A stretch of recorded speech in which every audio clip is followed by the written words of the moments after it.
they were asked to pay a certain amount to settle.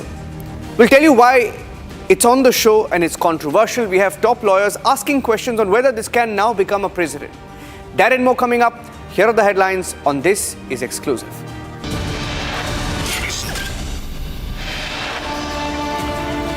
History made in Ayodhya, the Dhwajarohan, a landmark culminating the Ram Janmabhoomi movement.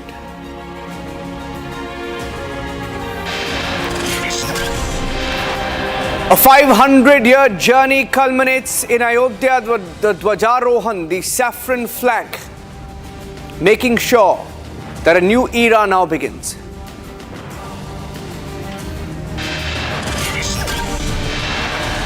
Sandesara's cleared of all charges. Supreme Court has allowed them to make a one-time payment that ensures all charges are dropped.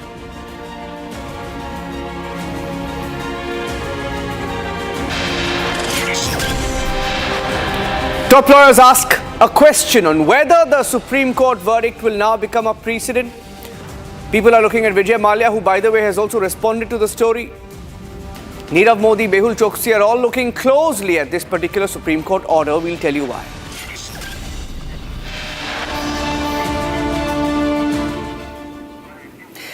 Ladies and gentlemen, in 2018, agencies probing the Sandesara brothers said that they had taken loans and defrauded banks for over 8,000 crore. That was in 2018. In 2021, the attachments had begun, the investigation had begun, and there were many big names involved in this case called the Sandesara case, including politicians. In 2021, nearly 14,000 crore worth of attachments were done. But now, in 2025, all charges have been dropped against the Sandesara brothers. They've been asked to pay 5,100 crore as a one-time settlement. The Supreme Court order on Sandesara case saying that quashing would be operative on a deposit of 5,100 crore. 5,100 crore full and final payment based on the consensus by the petitioner and the banks involved. And that the amount of 5,100 crore should be deposited before the court. The amount, the court said, will be kept in a short-term interest-bearing fixed deposit account. And on submission on the claims, the court has said that the amount shall be dispersed to lender banks, thereby bringing an end to what has been almost 8 to 9 years of investigation in the Sandesara case. Now, there are questions being asked. Top lawyers are asking the question on whether this will now become a precedent for all the other economic fugitives. Now, these are the numbers given by the Supreme Court. The Supreme Court has spoken about the total amount of defalcation that stood at 5,383 crore. A one-time settlement was earlier made of 3,826. Foreign guarantors owed about 2,935 crore. Total sum that came up to about 6,761. A voluntary deposit was made after the courts intervened, which was roughly about 3,508 crore. And all the calculations, after all the calculations, investigating agencies have in a sealed cover said that a one-time payment of 5,100 crore will have to be made. Siddharth Luthra, senior advocate, spoke to Republic TV. I'd like to go across to that. Siddharth Luthra was live on Republic, and he was of the opinion that this case could now become a precedent. Even though the Supreme Court in its judgment has said that this cannot be a precedent. This is what the court said. Directions are issued are in peculiar facts of this case. Therefore, it cannot be a precedent is what the court had said. They said that they shall not be treated as precedent. That's what the Supreme Court had said. Here's what Siddharth Luthra, top advocate, said while speaking to Republic TV earlier today.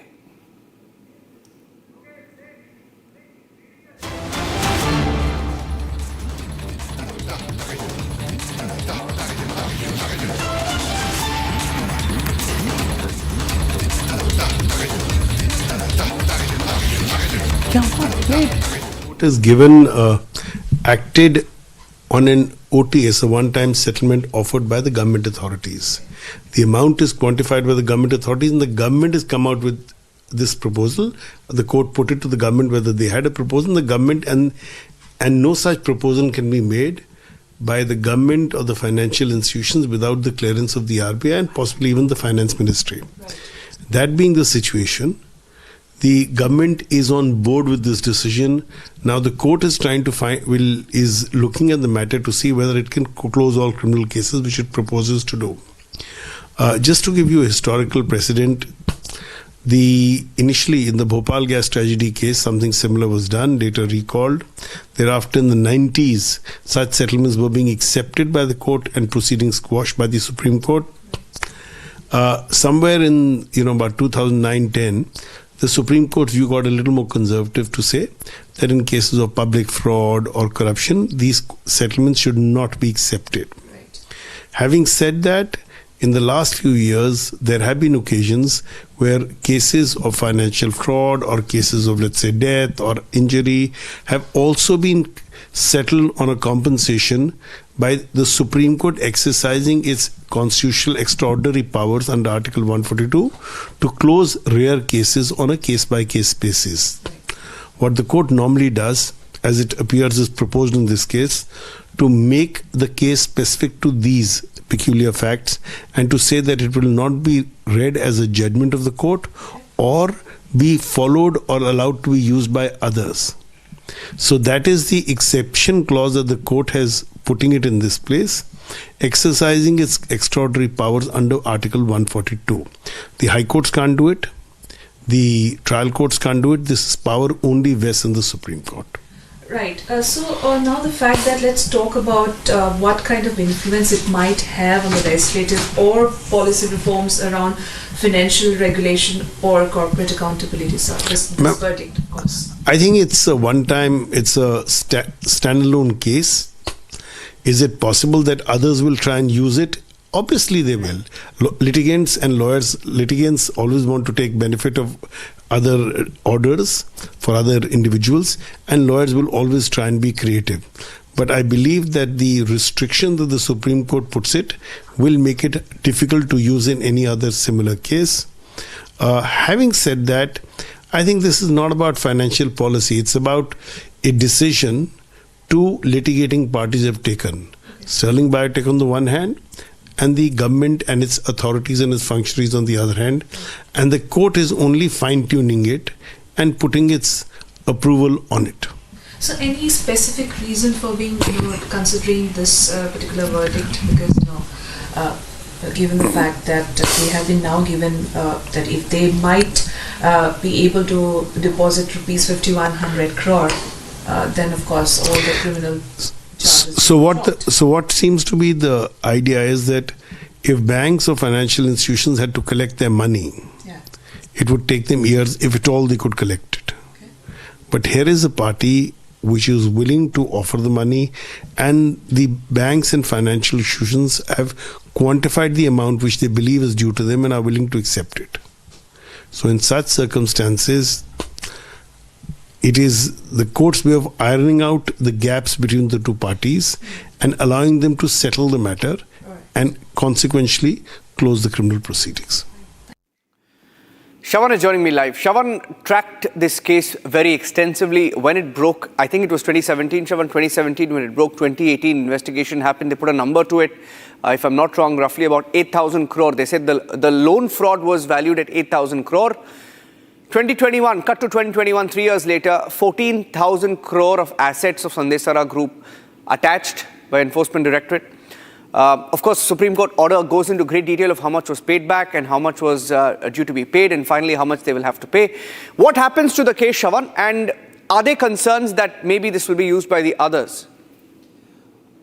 Well, Niranjan, let me just quickly, in a nutshell, tell our viewers what exactly is this case all about and why is there a change in the number that you've essentially spoken about? What is the alleged amount of a scam? Now, when the case was first registered by the Central Bureau of Investigation, it was in the year 2017. It was based on a complaint that was filed by the Andhra Bank. In fact, it was pegged at about 5,000 crore rupees. Now, as the investigation began, what we are given to understand, the Enforcement Directorate started looking into the transactions that have essentially taken place.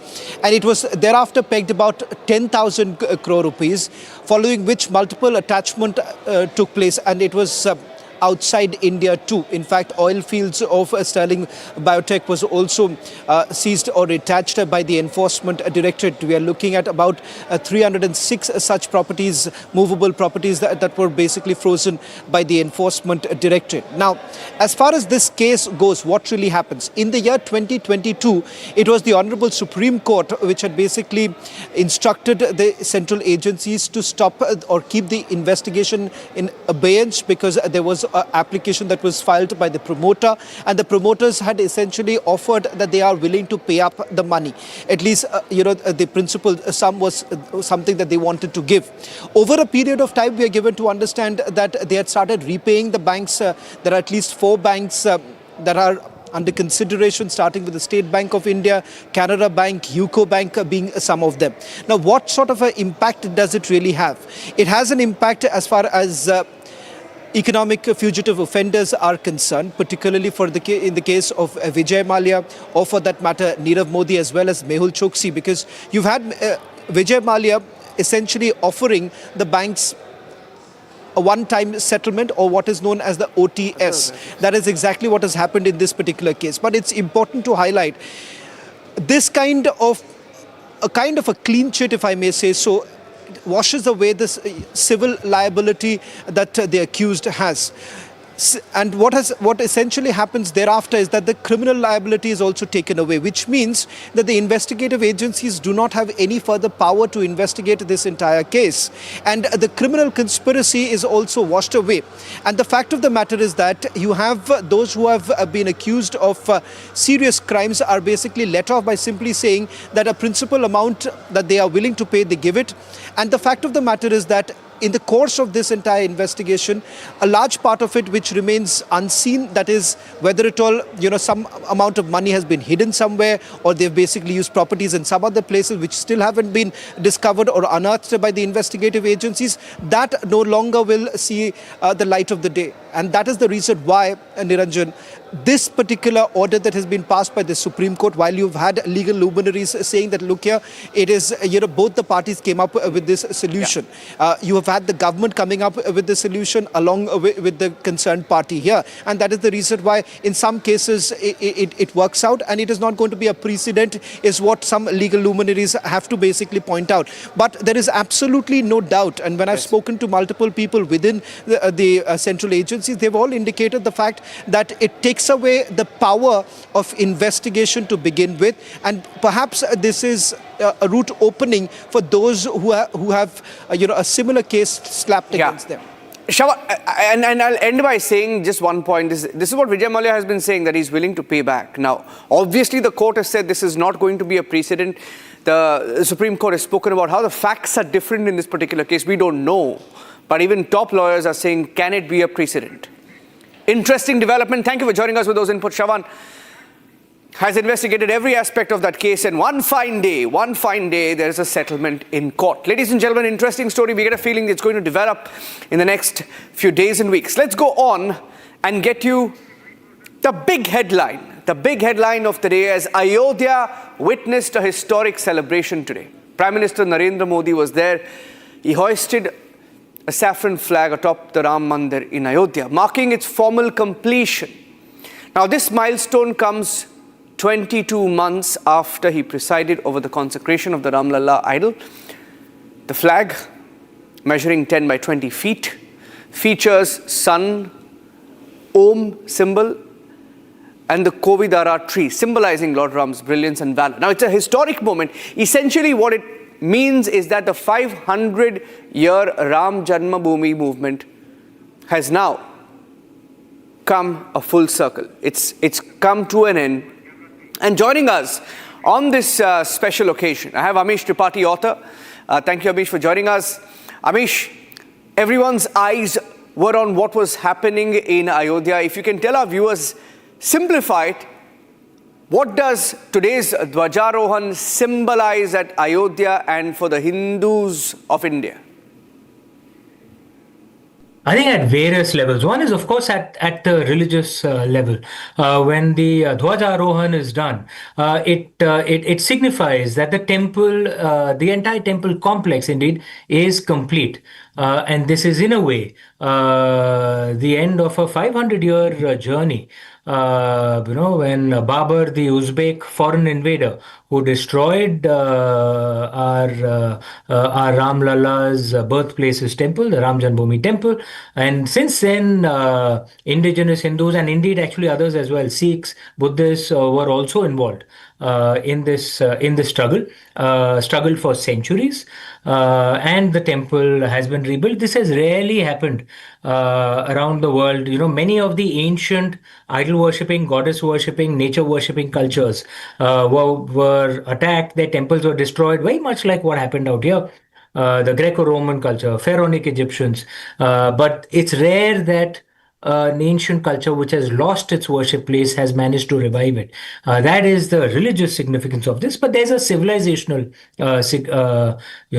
significance as well. As India rises, I think Ayodhya will be symbolic and almost like a totem pole for us to help us revive our understanding of Ram Rajya.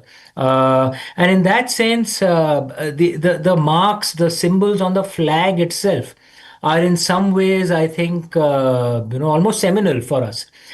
Because, of course, the Om symbol everyone knows, the sun symbol everyone knows, Lord Ram's dynasty, the Ikshvaku dynasty, they were Suryavanshis, the solar dynasty, sun dynasty. But the third symbol, the Kovidar Vriksh that's there, that is a symbol of the Ayodhya, the ancient Ayodhya kingdom. This has been mentioned in the Valmiki Ramayana.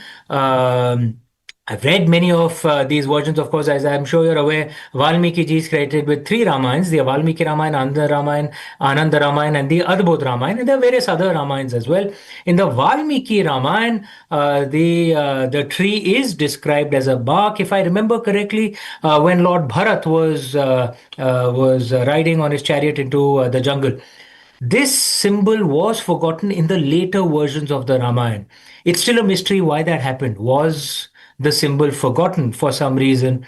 I don't know, right? Primary sources scholars need to analyze and research that. But what we have done with this is we've revived that symbol. And that to me shows the strength of the continuity that the Indian civilization has. We're the only pre-Bronze Age culture that is still alive, the only one. Every other pre-Bronze Age culture is dead. They are museum pieces. This flag is symbolic of that. We Indians, Mother India will never die. We Indians will not let her die. Yes.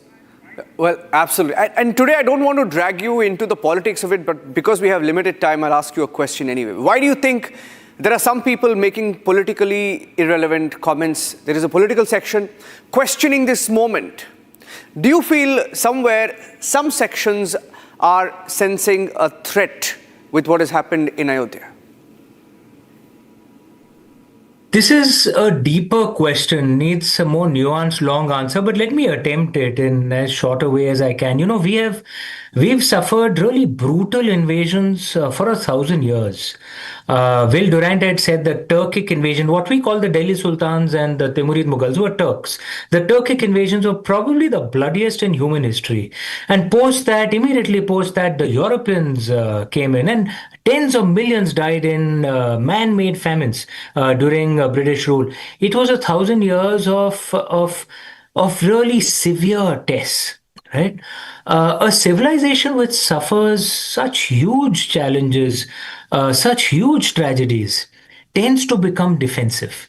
It's natural, right? And many other civilizations, I would remind you, didn't survive. These same invaders who came here went to various other parts of the world. Zoroastrian Persia, for example, is dead. Greco-Roman, Pharaonic Egyptians, Aztecs, Incas, great cultures, they're all dead. We are still here. So we are bearing the scars of that 1,000 years of invasion. It has made us a little defensive, which is understandable. This reflected in some ways as well. Like, I don't know if you're aware of that Kala Pani tradition that was there. It was very strong till a generation or two ago, that you couldn't go abroad, you couldn't cross the seas, otherwise Jaat Bahishkar ho jata tha. That has, and that was actually not a part of our ancient traditions. Indians were seafaring people. We traded with the rest of the world, but this was a defensive reaction. This has come down. This thing that, Hindus do not convert. You have to be born a Hindu. I would argue against that. If that was true, then how did Southeast Asia become Hindu 1,000 years ago? If we did not convert other people, and even if we forgot it in the last 1,000 years, we should be confident and vigorous once again. And there's nothing wrong with going out and preaching our traditions. And we will, of course, not force it on anyone else. And we will adapt it to the to the rituals, to the dietary habits, to the habits of others as well, because we are an inclusive society, so we must be much more confident. I suspect that many of the statements that you're seeing is a result of that defensive mindset, which is understandable after 1,000 years of invasions. I would argue that we need to go back to the kind of India we were pre 1,000 Common Era, Yes. when we were confident, outgoing, vigorous, influenced so much of the world. We must revive that, that spirit once again, and hopefully this Ram Janmabhoomi temple, the symbol of it, will drive that revival. Absolutely. Thank you for joining us today, Amish, on this special day. That's it on this edition of This is Exclusive, ladies and gentlemen. That's all the time we had, but thank you for joining us on the show. Arnab is debating it at 8 p.m. Hindu pride and why some are rattled about it. Let's talk about it. 8 p.m.